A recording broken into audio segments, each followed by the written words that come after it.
Abune Paulos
ክርስቶስ ዘውቱ ለከመ ስብሐት ወይት ይእዜኒ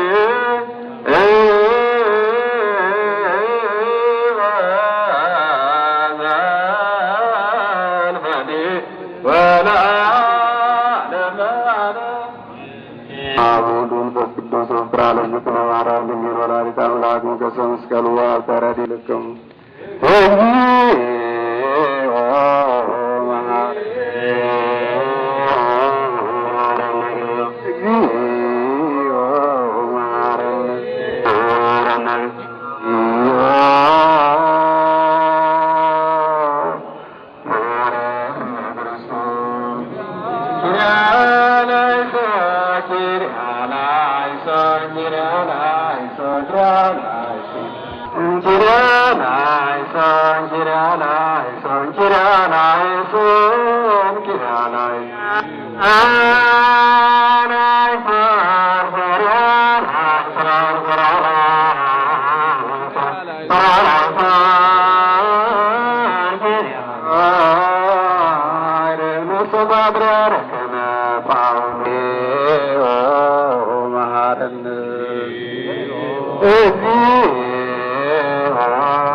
ክርስቶስ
ጳውሎስን በቅዱሳን መላእክት በቅዱሳን ጻድቃን ቦታ እንድታሳርፍልን እንለምናለን።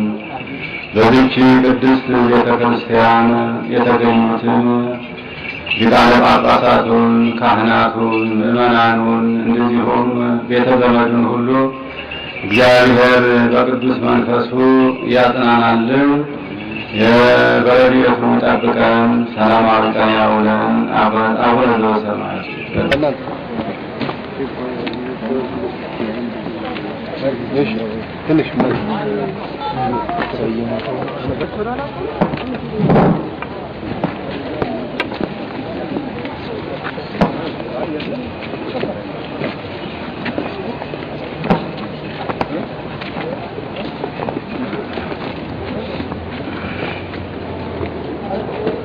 ሐውልቱ ለምን ዘገየ የሚል ጥያቄ ትንሽ ከቤተ ክርስቲያኑ ልጆች ከእያንዳንዱ ከቅዱስ አባታችን ቅርብ ወዳጆች በጠቅላላ በአባታችን አስተዳደር ዘመን የነበሩ ልጆቻቸው የህሊናና የውስጥ ጥያቄ ሆኖ ስላለ ነው። ሐውልቱ ቅዱስ ሲኖዶስ እንዲሰራ